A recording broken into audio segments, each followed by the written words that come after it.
Chers lecteurs et lectrices, aujourd'hui nous allons vous raconter l'histoire dérangeante et macabre du boucher de la forêt. Récit glaçant et très violent. Je conseille aux âmes sensibles de s'abstenir. Son nom, Andrei Chikatilo, classé parmi les plus grands criminels et maniaques du siècle. Chikatilo a avoué 56 meurtres. Il a été jugé pour 53 meurtres en avril 1992. Chikatilo était connu comme l'éventreur de Rostov et le boucher de Rostov, car il a commis la plupart de ses meurtres dans la région de Rostov de la SFSR russe. Voici son histoire, des plus sombres, des plus morbides et viscérales, taillée comme une lame, où la misère, la honte et le silence deviennent presque charnels. Accrochez-vous. Enfance, sang, faim et mensonges. Andrei Chikatilo vint au monde le 16 octobre 1936, dans un village ukrainien déjà rongé par la pestilence de la famine. Yabluchne. Un nom sec comme un os à moelle vidé.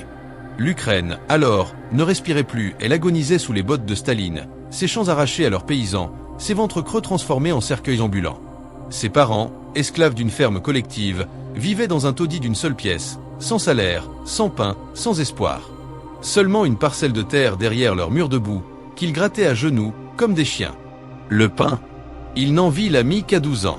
Avant, ce furent l'herbe amère, les feuilles mortes, la boue mâchée pour tromper un estomac qui grognait comme une bête. Mais pire que la faim, il y avait la voix de sa mère. Anna. Froide, sèche, obsédée. Elle lui murmurait chaque nuit l'histoire de Stepan, un frère qu'il n'avait jamais connu, mais dont la chair, disait-elle, avait été dévorée par des voisins affamés. 4 ans. Un enfant de 4 ans, arraché à sa mère, cuit, mangé. Vrai ou mensonge? Peu importe. Cette histoire s'incrusta dans l'âme d'Andrei comme une larve, elle grandit, se nourrit de son silence, et ne le quitta jamais. La guerre vint. Son père partit.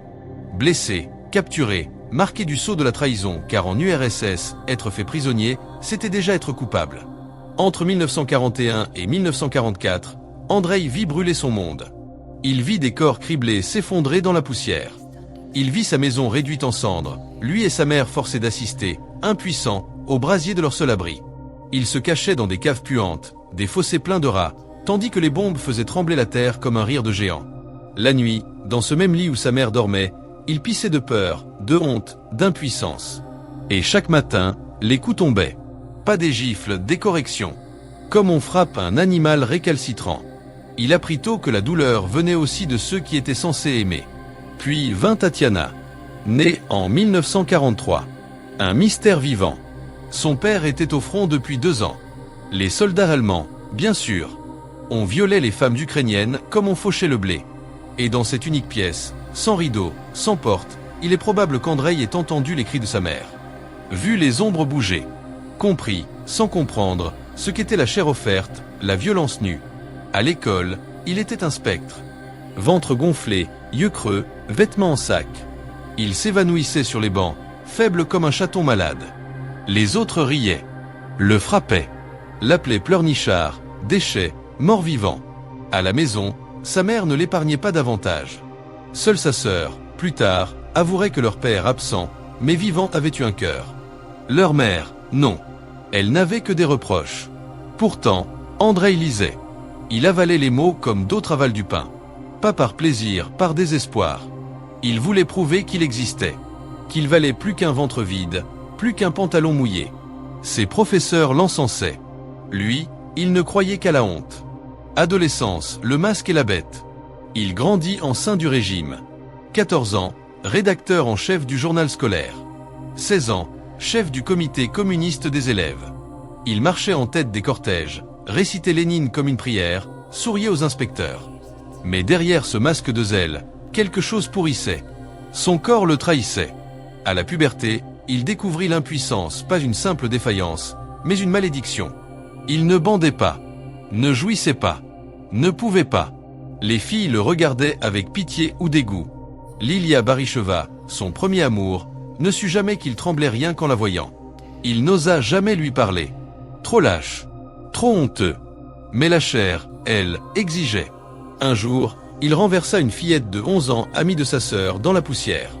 Il la cloua au sol. Elle se débattit, cria. Et dans ce chaos de membres, de peur, de souffle coupé, il jouit. Pour la première fois. Sur un corps qui n'était pas consentant, mais vivant. C'était tout ce qui comptait. Il rêva de Moscou, d'université, de respectabilité. Il échoua. Pas assez brillant, disait-on.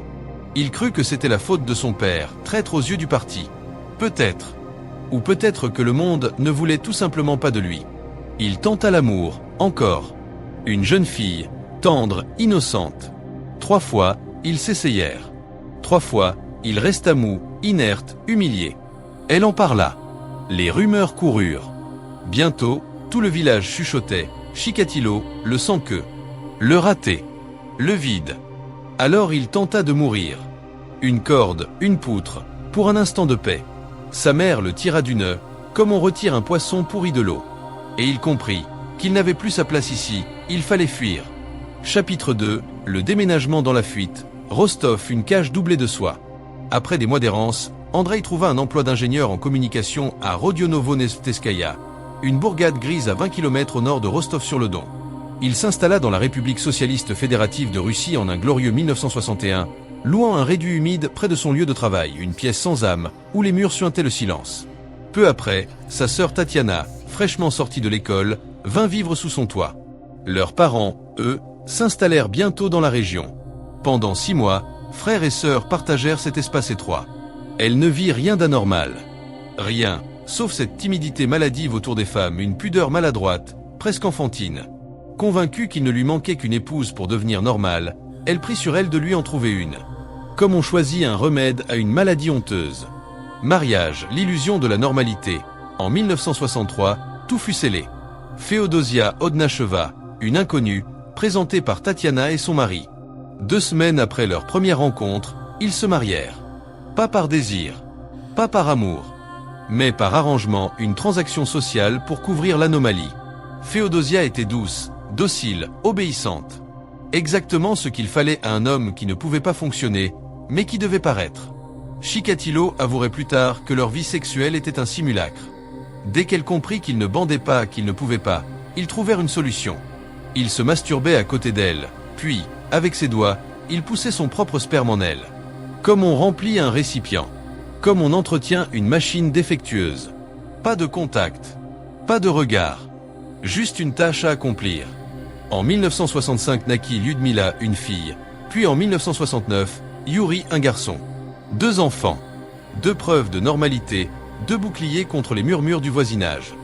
Mais derrière les murs de cet appartement modèle, dans l'obscurité des nuits sans désir, quelque chose grandissait. Pas de la colère, pas de la haine, mais une faim. Une faim qu'aucun enfant, qu'aucune épouse, qu'aucun rôle social ne pourrait jamais apaiser. Chapitre 3. L'enseignant ou l'art de se cacher en pleine lumière. En 1964, Andreï s'inscrivit en cours du soir à l'université de Rostov. Littérature russe. Philologie. Des mots, encore des mots, comme si les textes de Pouchkine ou de Gogol pouvaient purger ce qui bouillonnait en lui. Il décrocha son diplôme en 1970. Presque aussitôt, on lui confia la gestion des activités sportives régionales. Il tint ce poste 1 an. Puis, comme si le destin voulait l'approcher encore plus près de sa proie, il devint professeur de langue et littérature russe à l'école professionnelle N32 de Novochakhtinsk. Il connaissait ses classiques. Il pouvait citer Tolstoï par cœur. Mais en classe, il n'était qu'un homme mou, tremblant, incapable de faire taire une bande d'adolescents qui le méprisaient. Ses élèves le moquaient sans pitié. Il sentait sa faiblesse, son hésitation, son odeur de solitude. Il disait plus tard qu'il profitait de sa modestie. Mais ce n'était pas de la modestie, c'était une blessure ouverte qu'il piétinait avec joie. Parmi ses devoirs, vérifier que les pensionnaires étaient bien dans leur dortoir le soir. Une corvée? Non. Une occasion. Il entrait dans le dortoir des filles. Pas pour contrôler. Pour voir. Pour surprendre un bout de peau, un vêtement tombé, un corps en train de devenir. Parfois, il surprenait des adolescents en train de s'aimer. Ces scènes le perturbaient, disait-il. Pas de jalousie, non. D'humiliation. Des enfants faisaient ce que je n'avais pas osé à 30 ans. Comme si la jeunesse était une insulte personnelle. Première transgression, la main qui tremble, la chair qui cède. Mais 1973. Première attaque connue, une élève de 15 ans. Il la rejoint dans l'eau, se colle à elle, lui palpe les seins, le sexe, tandis qu'elle se débat. Il jouit. Là, dans l'eau trouble, sur un corps qui ne voulait pas de lui. Quelques mois plus tard, une autre adolescente, il l'enferme dans sa classe. La frappe. La touche. La salit. Aucune sanction, rien. même quand d'autres professeurs le surprenaient, main dans le pantalon, devant ses élèves, yeux mi-clos, haleine courte, personne n'osa vraiment l'arrêter. Les plaintes s'accumulèrent. Les parents murmurèrent. L'école finit par le convoquer. Démissionnez, ou nous vous renvoyons. Il partit discrètement. Comme un voleur. Comme un mal nécessaire qu'on chasse d'un revers de main. En janvier 1974, il recommença. Une nouvelle école. Un nouveau masque. Mais la bête ne changeait pas de peau.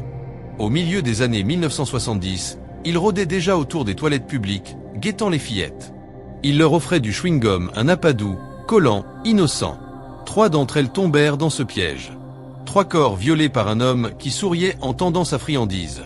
En mars 1981, tout s'arrêta. Du moins, officiellement. Trop de plaintes. Trop de regards lourds. On le poussa vers la sortie, sans tapage. Il devint alors employé logistique dans une usine de matériaux de construction à Rostov. Un travail terne, administratif, mais qui exigeait des déplacements incessants à travers l'URSS.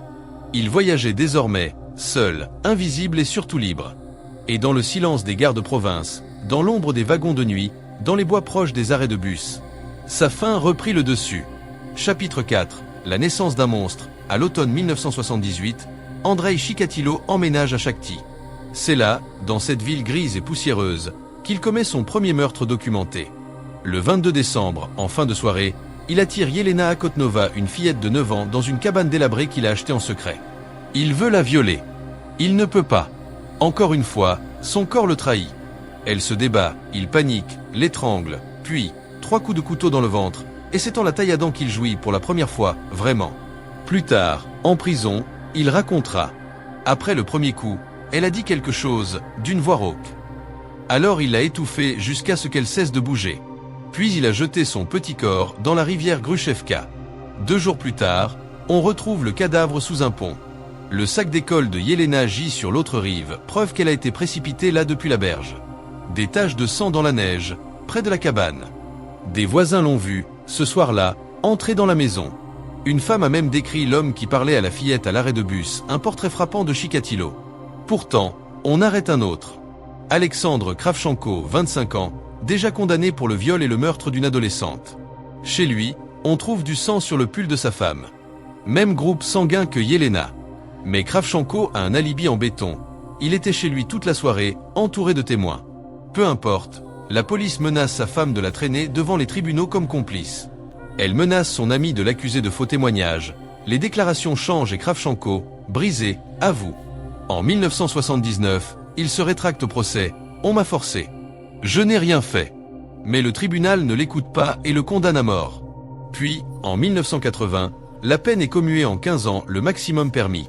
Devant ce verdict trop léger, Yelena hurle. Ses cris résonnent tellement fort qu'une révision et un nouveau procès est fait. Et en juillet 1983, Kravchenko est exécuté d'une rafale de balles, pour un crime qu'il n'avait pas commis. Pendant ce temps, Chikatilo observait, silencieux, et désormais certain d'une chose. Seule la mort lui donnait ce que les femmes lui refusaient, l'orgasme, la puissance, l'existence. Il avouera plus tard avoir lutté, au début, en essayant de fuir les gares, de raccourcir ses voyages, mais la pulsion revenait, encore plus forte. Le 3 septembre 1981, à Rostov, il croise Larissa Tkachenko, 17 ans, pensionnaire, naïve. Il sort d'une bibliothèque. Elle attend le bus.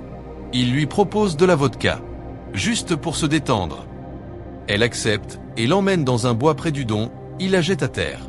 Lui arrache ses vêtements et tente de la pénétrer. Elle proteste, alors le schéma se répète, il ne bande pas. Alors il lui enfonce de la boue dans la bouche pour étouffer ses cris.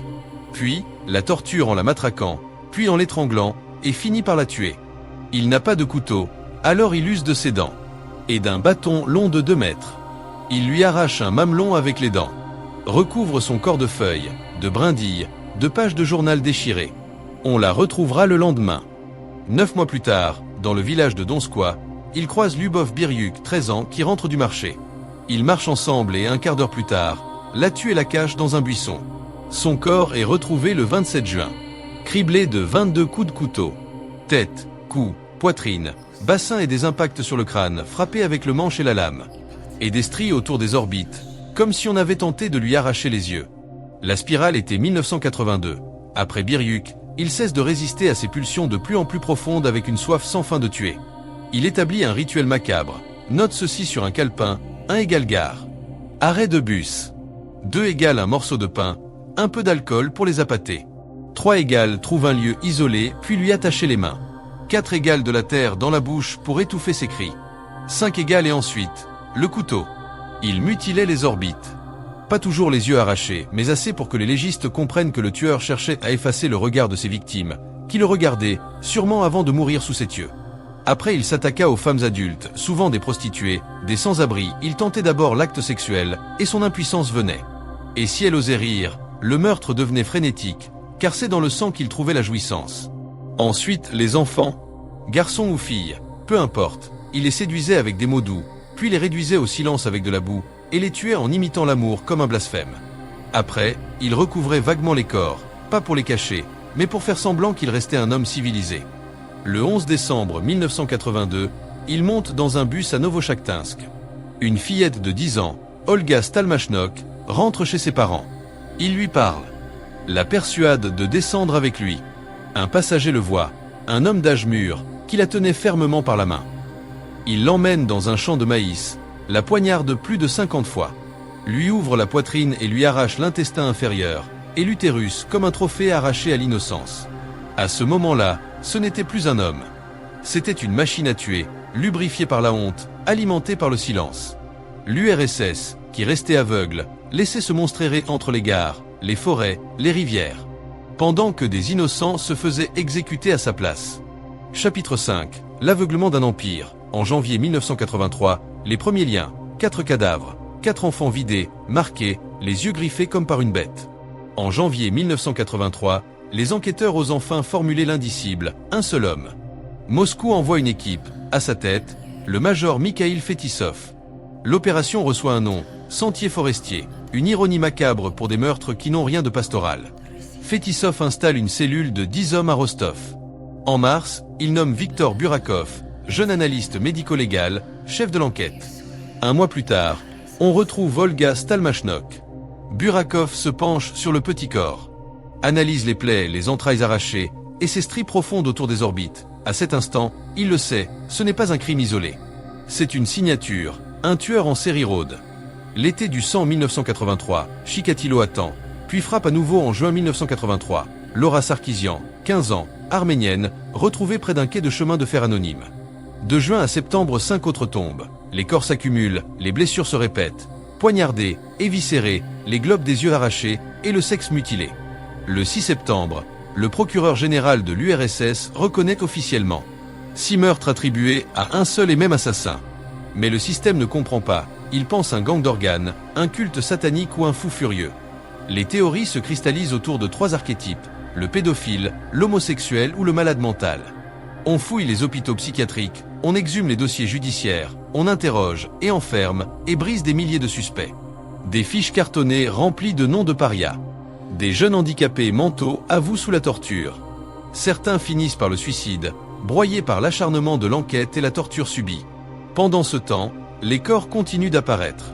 Chaque confession est un écran de fumée et chaque suicide, une diversion. Le 30 octobre 1983, Vera Shevkun, 19 ans, prostituée, retrouvée éviscérée à Shakhty, mais cette fois, ses yeux sont intacts. Une anomalie ou un mensonge. 2 mois plus tard, Sergei Markov, 14 ans, attiré hors d'un train près de Novotcherkassk, fini castré et lazardé de 70 coups de couteau, ainsi que les yeux arrachés. 1984, l'apogée de la folie. En hiver 1984, 2 femmes tombent dans le parc des aviateurs à Rostov. Et en mars, Dmitri Ptachnikov, 10 ans, séduit par un kiosque à timbre. Des témoins voient l'homme et le décrivent avec précision. Sur les vêtements du cadavre, sont analysées empreintes de chaussures, sécrétions, sperme et salive. Enfin des preuves tangibles et pourtant, personne ne l'arrête. En mai, Tatiana Petrosian et sa fille Svetlana, 10 ans, connaissaient Chikatilo et lui faisaient peut-être confiance. C'est ce qui les tuera. En juillet, 3 jeunes femmes âgées de 19 à 21 ans et un garçon de 13 ans. Tous disparus, puis retrouvés vidés. Pendant ce temps, Chikatilo est renvoyé de son poste pour vol de linoléum. Il nie et refuse de démissionner. Mais le 1er août, il trouve un nouvel emploi, encore une fois, fournisseur, encore une fois, itinérant. Et le 2 août, Natalia Golosovskaya, 16 ans, retrouvée dans Parc des Aviateurs. Puis le 7 août, Lyudmila Alexeyeva, 17 ans. Il la conduit au bord du Don sous prétexte d'un raccourci. Résultat, 39 entailles, la mutila, elle éventra, mais évite les organes vitaux. Son projet, il veut qu'elle souffre longtemps. Sa lèvre supérieure est arrachée puis retrouvée dans sa propre bouche. Quelques heures plus tard, il prend l'avion pour Tachkent, sa mission officielle, acheter des interrupteurs électriques. Entre son départ et son retour le 15 août, 2 nouvelles victimes, une femme non identifiée et Akmaral Sedalieva, 10 ans. 2 semaines plus tard, Alexandre Chepel, 11 ans, retrouvé étranglé, castré, les yeux crevés et cela à quelques mètres de l'endroit où gisait Alexeyeva. Le 6 septembre, Irina Lushinskaya, 24 ans, bibliothécaire, encore une fois, retrouvée dans le parc des aviateurs, et encore une fois, le couteau. Chapitre 6. Un tueur en liberté dans un système en déni. L'enquête, immense, chaotique, brutale, résout plus de 1000 crimes. 95 meurtres, 140 agressions, 245 viols. Mais pas celui qu'on recherche implacablement, car pendant que l'URSS traque les marginaux, Chikatilo lui, voyage, travaille et sourit à ses collègues. Et tue encore et toujours, comme si le pays tout entier refusait de voir ce qui saignait à ses pieds. Puis enfin le délivrement. Ce 13 septembre 1984, à la gare routière de Rostov, 2 agents en civil observent un homme d'âge mûr s'approcher de jeunes femmes, leur parlant avec une nervosité suspecte. Puis, dans la foule, il se frotte à elle furtivement, comme un chien en rut. Il le file discrètement, le regard erré à travers la ville, baissant son pantalon et se soulage dans l'ombre des passants. À l'entrée du marché central, il l'arrête dans un vestiaire. Puis la police décide d'ouvrir le casier lui appartenant. Dans ses affaires, il retrouve un couteau de 20 cm, plusieurs longueurs de corde et un pot de vaseline. Est-ce un signe? Trop évident. Mais ce n'est pas pour cela qu'ils le retiennent, c'est une enquête pour vol mineur dans une ancienne usine. Suffisant pour le garder. Alors on creuse et son passé se déplie. Enseignant renvoyé, employé instable, comportement étrange, et surtout, son signalement correspond à celui de l'homme vu avec Dmitri Ptachnikov, le petit garçon assassiné en mars. On lui prélève du sang, groupe sanguin A. Mais les échantillons de sperme retrouvés sur 6 victimes entre le printemps et l'été 1984? Groupe AB. Erreur, impossible, donc, pas lui. Son nom est tout de même fiché. Mais dans la colonne, il est marqué comme « suspect écarté ». On le juge pas pour meurtre, ni viol, mais juste pour un simple vol. Le Parti communiste l'expulse, symbole brisé, mais vit intact et est condamné à 1 an de prison puis libéré 3 mois plus tard, le 12 décembre 1984. Le 8 octobre, pourtant, la procureure générale de Russie avait officiellement unifié 23 meurtres sous une seule affaire, innocenté les jeunes handicapés qui avaient avoué sous la torture. Mais personne ne relit le profil. Personne ne voit que le groupe sanguin ne prouve rien, que le sperme pouvait être contaminé, mal analysé, ou que le tueur était séropositif, altérant les résultats. Hélas, on ne le saura que plus tard. Alors Chikatilo rentre chez lui, travaille, se tait et attend. Et en 1985 le retour. Il ne tue pas tout de suite, tapis dans l'ombre pendant presque 1 an sous le silence. Il sait qu'il a failli se faire attraper. Puis, le 1er août 1985, en voyage d'affaires à Moscou, il croise Natalia Poklistova, 18 ans, sur un quai près de l'aéroport de Domoddedovo. Il l'attire dans un fourré près du village de Vostriakovo, la ligote, la poignarde, 38 fois dans le cou et la poitrine, puis l'étrangle doucement, comme pour s'assurer qu'elle le voit jusqu'au bout. Les enquêteurs, persuadés qu'il voyage en avion, scrutent les registres d'Aeroflot. Mais il est venu en train. 4 semaines plus tard, Irina Guliaeva, à Shakhty, même signature, même rage et même silence. À ce stade, l'enquête s'enfonce mais tente un virage inespéré. En novembre 1985, le procureur Issa Kostoyev est nommé pour superviser l'affaire. À son actif, 15 procureurs, 29 détectives, tous assignés à plein temps à la traque. On reprend toutes les scènes de crime. On interroge à nouveau les pédophiles, les homosexuels, les internés psychiatriques. Des policières en civil patrouillent les gares à pas vivant, chère offerte. Et pour la première fois dans l'histoire soviétique, on consulte un psychiatre. Le docteur Alexandre Bukhanovsky. Tous les rapports d'autopsie, toutes les photos, tous les témoignages lui sont remis. Sa mission, dessiner l'âme du tueur, non pas comme un fou, mais comme un homme ordinaire, rongé par une pulsion silencieuse. Il conclura bientôt, ce n'est pas un monstre. C'est un employé, un voisin, un homme qui paie ses impôts. Mais même cette vérité-là mettra du temps à percer. Car Chikatilo est déjà de retour, et il n'a pas fini de tuer. Chapitre 7. L'analyse psychologique et le profil du vide. Le docteur Alexandre Bukhanovsky rend son rapport. 65 pages de froide lucidité. Le tueur, écrit-il, est un homme entre 45 et 50 ans, et solitaire, marqué par une enfance vide, humiliée et affamée. Il lui est impossible de séduire, d'approcher une femme sans trembler. Il est instruit, probablement diplômé. Marié. Peut être père. Un citoyen modèle, aux yeux du monde. Mais à l'intérieur de lui, un sadique impuissant, incapable d'érection, incapable de pénétration. Mais capable de jouissance uniquement quand la chair crie, quand le sang coule, quand les yeux cessent de le juger. Le couteau pour lui. Un pénis de métal. Chaque coup de lame est une pénétration ratée, rattrapée dans la douleur. Chaque éviscération, une parodie d'accouchement, inversée, blasphématoire. Et son emploi. C'est un solitaire qui voyage beaucoup et souvent en semaine, près des gares et des arrêts de bus, des chemins de traverse. Son emploi suit un calendrier de production, il tue quand il est en déplacement professionnel. En 1986, Chikatilo lit les rapports dans les journaux. Il sait la police se rapproche de plus en plus, alors il se contrôle, de nouveau, presque un an sans tuer. Mais en juillet 1986, un corps est retrouvé, Lyubov Golovaka, 33 ans, dans le district de Miasnikovski. Poignardé plus de 20 fois et nu. Le sperme est du groupe AB. Pourtant, pas de mutilation, pas d'œil crevé et pas de lien avec les transports. Les enquêteurs hésitent. Est-ce lui? Ou un imitateur sadique? Ou juste une coïncidence sanglante? Ils gardent le doute, et dans ce doute, Chikatilo respire. Puis, le 18 août 1986, à Batesk, dans les terres d'une ferme collective, on découvre Irina Pogorielova, 18 ans, secrétaire de tribunal. Son corps est fendu du cou jusqu'au sexe, un sein arraché, et les yeux découpés, et surtout, enterré, soigneusement, comme si le tueur, pour la première fois, avait peur d'être vu. Certains enquêteurs y voient une explication. Voilà pourquoi les corps ont disparu. Il enterre maintenant. D'autres pensent qu'il a quitté la région, qu'il ne revient à Rostov que l'été, comme un prédateur migrateur. Des bulletins sont envoyés à toute l'URSS. Description des blessures, appel à témoins, et aucune réponse ne vient. Rien. Le pays entier dort ou fait semblant. En 1987, Chikatilo voyage et frappe 3 fois, mais ailleurs, loin de Rostov et des regards.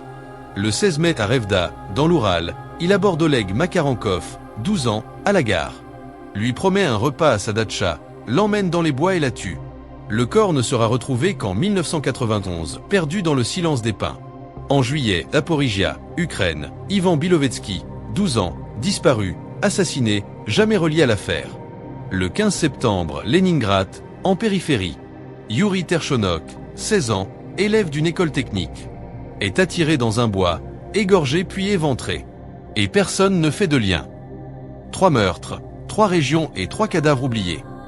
Parce que personne ne cherche un tueur itinérant, personne n'imagine qu'un fournisseur en linoléum puisse traverser l'URSS, non pas pour vendre du matériel, mais pour répandre le sang comme une offrande muette. Il se sent invisible, pas parce qu'il est malin, mais parce que le système refuse de voir ce qui ne rentre pas dans ses cases. Et pendant ce temps, le conte continue. Chapitre 8, 1989, la folie domestique. Il ne tue plus seulement dans les bois. Il tue chez lui. Le 28 février 1989, dans l'appartement vide de sa propre fille, il attire Tatiana Rizova, 16 ans. Il la déchiquette, cache les morceaux dans une canalisation voisine. Les enquêteurs, ne trouvant pas de corps entier, ne relient pas ce meurtre à la série. Entre mai et août, il tue encore 4 fois 3 victimes à Rostov et Shakhty. Seuls 2 sont rattachés à l'enquête. Les autres disparaissent dans le brouillard administratif. Surveillance, yeux invisibles, prédateurs visibles. Face à la résurgence des corps près des gares, la police déploie une armada discrète, agents civils, caméras cachées dans les wagons, photographies clandestines des passagers. L'objectif, capturer l'instant où une victime marche aux côtés de son bourreau. Mais Chikatilo, familier des trains, des regards détournés, des silences complices, passe encore entre les mailles. 1990, les derniers enfants. Le 14 janvier, devant un théâtre de Shakhty, il aborde Andrei Kravchenko, 11 ans. Il lui promet des films occidentaux interdits. L'enfant le suit. Son corps, retrouvé un mois plus tard dans les bois, est criblé de coups, émasculé, vidé. Le 7 mars, à la gare de Rostov, Yaroslav Makarov, 10 ans, est conduit au jardin botanique. Le lendemain, on le retrouve éventré, les entrailles offertes au ciel gris. Pression, l'Empire vacille, le tueur rit. Le 11 mars 1990, Fetisov réunit son équipe. 7 ans d'enquête. Des centaines d'agents. Des milliers d'heures. Et toujours ce silence sanglant. La glasnost a tout changé, la presse parle. Le peuple exige. Le ministère menace. Fetisov avertit, si on ne l'arrête pas, des têtes tomberont. Pourtant, Chikatilo continue. Le 4 avril, Lyubov Uyeva, 31 ans, disparaît d'un quai. Son corps n'est retrouvé que le 24 août, jeté dans les bois près de Don-les-Causes. Le 28 juillet, Victor Petrov, 13 ans, est attiré au jardin botanique de Rostov. Tué. Éviscéré. Le 14 août, Ivan Fomin, 11 ans, est entraîné dans les roseaux près de la plage de Novotcherkassk. Plus de cris. Plus de traces. Juste un petit cadavre dans les roseaux, comme un déchet oublié. Chikatilo a tué au moins 52 fois. Et il marche encore librement, vêtu d'un costume gris, porteur d'une mallette, visage de fonctionnaire. Le monstre n'a pas de croc, juste un abonnement de train. Chapitre 8. Le piège. La découverte de nouveaux corps déclenche une opération policière massive. Plusieurs victimes ayant été retrouvées le long d'une même ligne ferroviaire dans l'oblast de Rostov, Viktor Burakov propose un plan. Saturer les grands gardes policiers en uniforme bien visible, pour dissuader le tueur d'agir là où les regards sont nombreux, tout en postant des agents en civil dans les petites gares isolées, Kundriusha, Don-les-Causes, les Ostep où il frappe le plus souvent. L'objectif, le forcer à commettre une erreur dans un lieu surveillé en secret. Le 27 octobre 1990, 360 hommes sont déployés. Seuls 3 agents en civil gardent les 3 gares ciblées. Le 30 octobre, le corps de Vadim Gromov, 16 ans, est retrouvé à Don-les-Causes. Étranglé. 27 coups de couteau. Émasculé. Langue tranchée. Œil gauche poignardé. Tué le 17 octobre, 10 jours avant le déploiement. Le même jour, Chikatilo attire Viktor Tichenko, 16 ans, à la gare de Kirpichneia. Le tue dans les bois. 40 entailles. Corps retrouvé le 3 novembre. Le 6 novembre 1990, il frappe une dernière fois. Svetlana Korostik, 22 ans, est entraînée dans les bois près de Don-les-Causes. Violée. Mutilée. Tuée. En revenant vers le quai, il se lave les mains et le visage à un puits. Un agent en civil, Igor Rybakov, l'observe. Le manteau de l'homme est taché d'herbe et de terre au coude. Une traînée rouge sur la joue. Une plaie fraîche au doigt.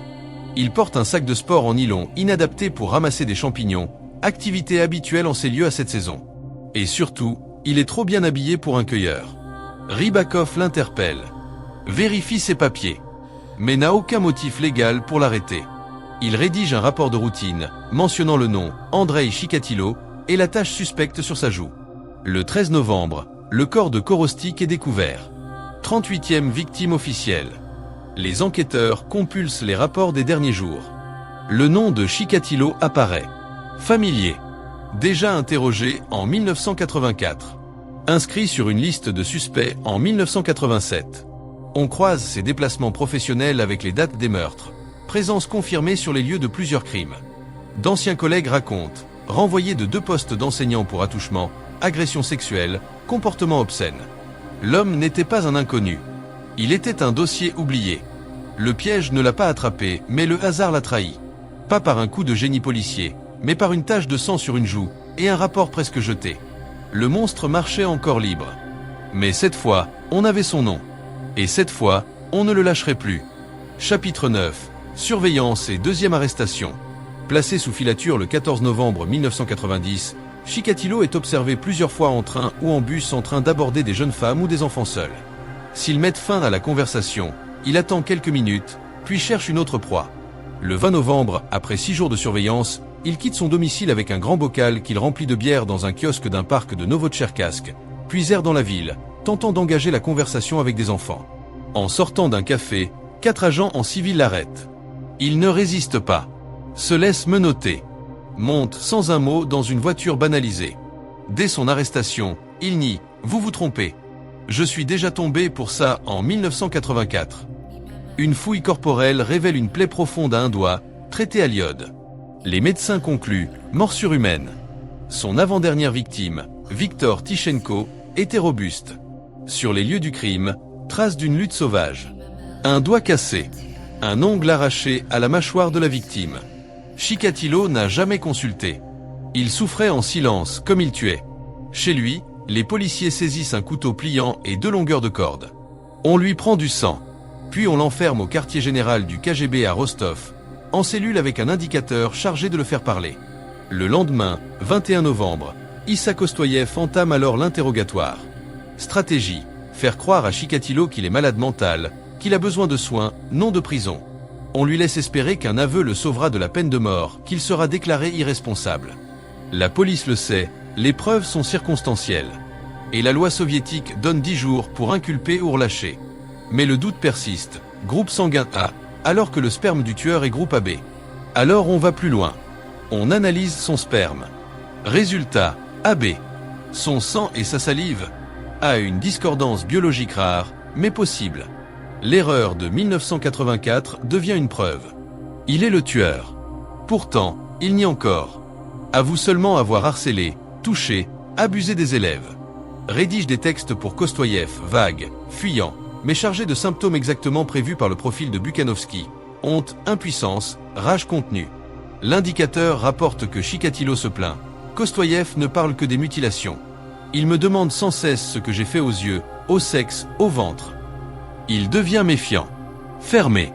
Mais la cage est déjà fermée. Et cette fois, personne ne le laissera repartir. Chapitre 10. Les aveux. Le 29 novembre, à la demande de Burakov et Fetisov, le docteur Bukhanovski est convoqué pour interroger Chikatilo. Il lui lit des extraits de son profil psychologique, 65 pages de vérité nue, écrites des années plus tôt. En moins de 2 heures, Chikatilo fond en larmes. Il avoue. Pas devant les policiers, mais devant celui qui a lu son âme avant même de le voir. Bukhanovski sort en fin de soirée. Il est prêt à tout dire. Kostoyev rédige aussitôt l'acte d'accusation, daté du 29 novembre, juste avant l'expiration des 10 jours légaux. Le lendemain matin, l'interrogatoire reprend. Selon le procès-verbal officiel, Chikatilo reconnaît 36 des 38 meurtres liés à l'enquête. Il nie 2 affaires de 1986, Lyubov Golovaka, dont les circonstances ne cadraient pas, et Irina Pogorielova, pourtant mutilée comme les autres, mais il insiste, ce n'était pas moi. Il décrit chaque meurtre avec une précision glaçante. Position des corps. Chemin forestier. Marques sur les arbres. Il esquisse même les scènes à main levée. Il se souvient de Anna Lemecheva, 19 ans, tuée près de Shakhty en juillet 1984. Pendant qu'il la maîtrisait, elle lui avait crié « Bar se vengera ». Bar, le surnom tatoué sur la main de son fiancé. Seul le tueur pouvait savoir cela. Il appelle ses victimes « éléments déclassés », comme si ce mot pouvait laver le sang. Avec la plupart, surtout les garçons, il leur liait les mains. Puis venait le couteau, d'abord des entailles légères sur la poitrine. Puis 30 à 50 coups profonds, jusqu'à ce que le ventre s'ouvre. Il s'asseyait sur elles pendant qu'elles agonisaient. C'est dans cette douleur qu'il jouissait. Il avait appris à éviter les jets de sang. Restait près du corps jusqu'à l'arrêt du cœur. Leurs cris, le sang, l'agonie, me détendaient. Me donnaient du plaisir. Pourquoi les yeux? Au début, il croyait à une vieille superstition russe. L'assassin reste imprimé dans les yeux de sa victime. Plus tard, il comprit que c'était une fable. Alors il cessa de les arracher, se contentant de les poignarder. Il précise, il n'est pas homosexuel, mais le sang d'un garçon l'excite autant que celui d'une fille. Il goûtait le sang de ses victimes. J'avais des frissons. Je tremblais partout. Il mordait les lèvres, les mamelons, les langues, les sexes. Parfois, il arrachait la langue en pleine éviscération, puis courait autour du cadavre, le trophée levé haut. Il mâchait l'utérus des femmes, les testicules des garçons, puis les jetait. Mais les langues et les mamelons, il les avalait.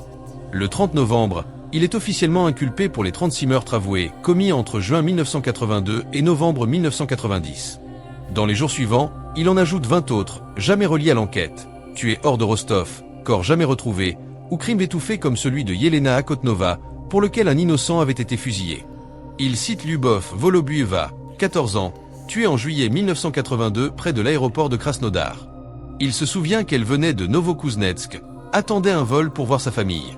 Personne n'avait révélé ces détails. En décembre 1990, il guide la police jusqu'au corps d'Alexis Kobotov, enterré près d'un cimetière de Shakhty. Puis 2 autres sépultures. Preuve irréfutable. 3 corps restent introuvables.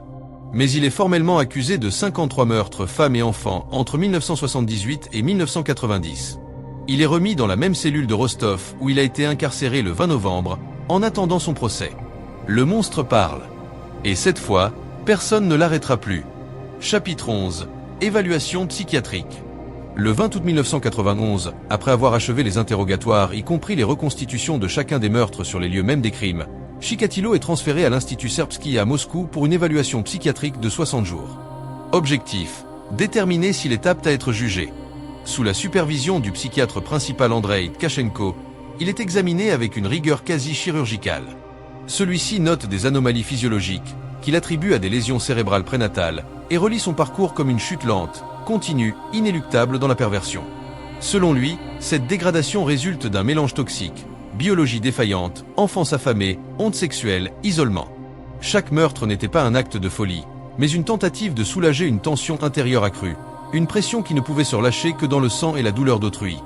Le 18 octobre, Tkachenko rend son verdict. Chikatilo souffre bien d'un trouble de la personnalité borderline avec trait sadique, mais il comprend la nature de ses actes et peut être jugé. En décembre 1991, la police livre aux médias russes, désormais privés, affamés de sensationnel, les détails de son arrestation et un résumé de ses crimes. Le nom de Chikatilo sort de l'ombre administrative pour entrer dans la légende noire.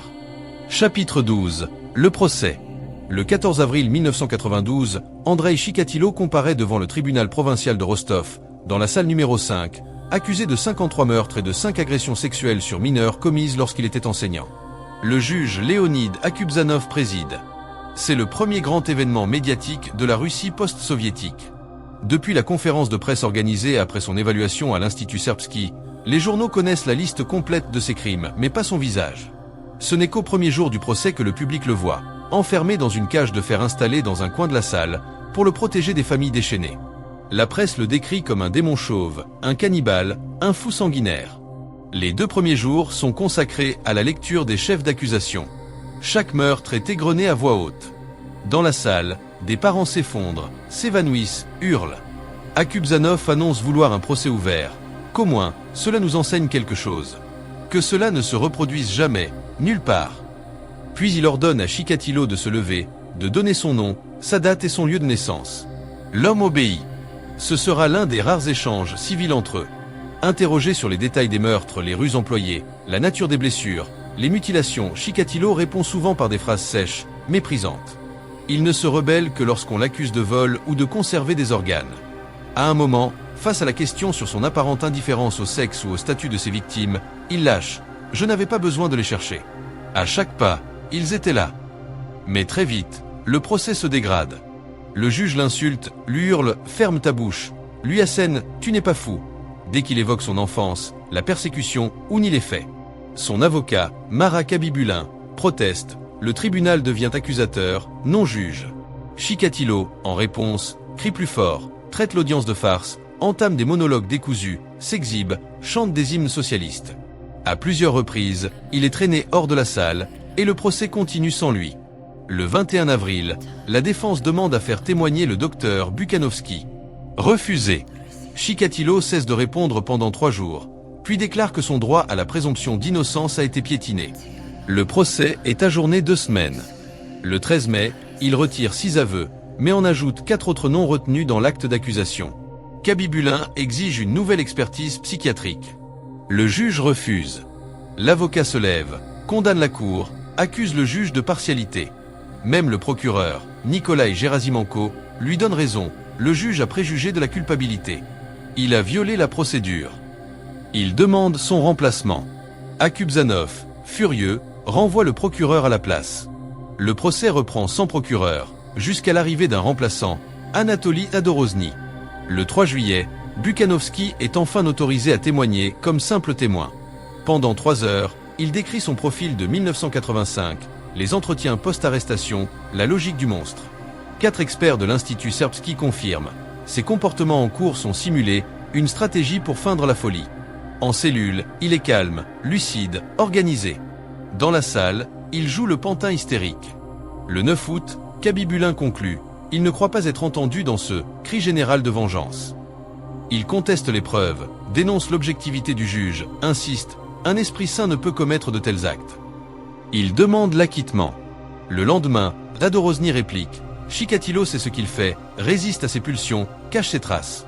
Et dans 19 cas, ce sont ses propres aveux qui ont fourni les preuves matérielles. Il récite chaque chef d'accusation, puis demande la peine de mort. Chikatilo est rappelé pour une dernière déclaration. Il reste muet. Le verdict est prévu pour le 15 septembre, puis reporté au 14 octobre. Ce jour-là, Le tribunal le déclare coupable de 52 meurtres, un acquittement partiel, et des 5 agressions sexuelles. 52 condamnations à mort. Le juge fustige la police et le parquet, surtout Issa Kostoyev, pour leur négligence, leur refus d'enquêter sur Chikatilo malgré sa présence sur une liste de suspects en 1987. Il rejette les accusations de Kostoyev contre la police, les jugeant mensongères. Le 15 octobre, la sentence finale tombe, mort, plus 86 ans de prison. À l'annonce du verdict, Chikatilo donne un coup de pied dans le banc, hurle des insultes. Puis, invité à parler, se tait de nouveau. Akubzanov conclut. Compte tenu de l'horreur de ces crimes, ce tribunal n'a d'autre choix que de prononcer la seule peine qu'il mérite. Je le condamne à mort. Chikatilo est transféré à la prison de Novotcherkassk pour y attendre son exécution. Il fait appel auprès de la Cour suprême. L'appel est rejeté à l'été 1993. Le silence du monstre est désormais sans retour. Chapitre 13. Exécution. Après le rejet de son appel par la Cour suprême, Chikatilo dépose une dernière demande de clémence auprès du président Boris Yeltsin. Refusée le 4 janvier 1994. Le 14 février 1994, on le conduit depuis sa cellule du quartier des condamnés jusqu'à une pièce insonorisée de la prison de Novotcherkassk. Un seul coup de feu. Derrière l'oreille droite. Il est enterré dans une tombe anonyme au cimetière pénitentiaire. Aucune pierre. Aucun nom. Seulement de la terre fraîche, comme pour tant de ses victimes. Les victimes. Au procès, le juge Akubzanov l'innocente du meurtre de Laura Sarkisian, 15 ans, fugueuse arménienne disparue le 18 juin 1983.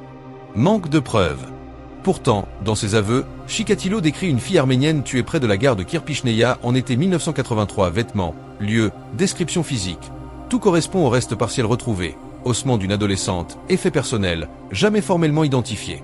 Il n'a jamais nié ce meurtre, même lorsqu'il a rétracté d'autres aveux. Victime présumée. Chikatilo a avoué 3 meurtres supplémentaires commis entre 1980 et 1982 près de Shakhty. Aucun corps retrouvé. Aucun signalement de disparition ne correspondant à ces descriptions. Non retenu. Non jugé.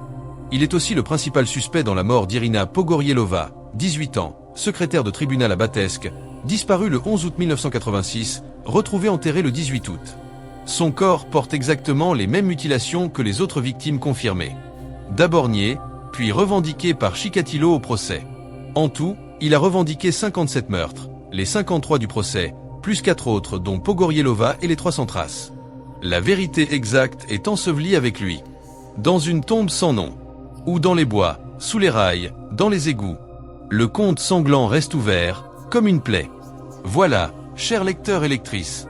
J'espère que cette écoute complète et détaillée de ce monstre horrible vous a mis des frissons. Je trouve personnellement que sa mort est trop simple.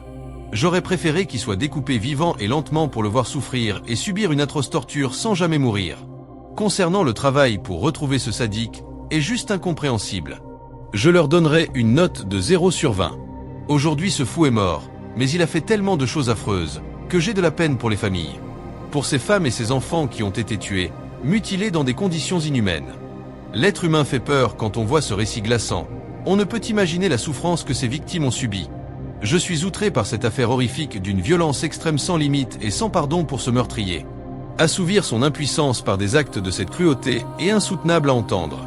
Soyez toujours vigilants avec vos enfants et femmes, car dans la brume noire d'un endroit isolé, il y a des malades, qui sont insoignables et qui tuent par plaisir et par fantasme. Merci et prenez soin de vous.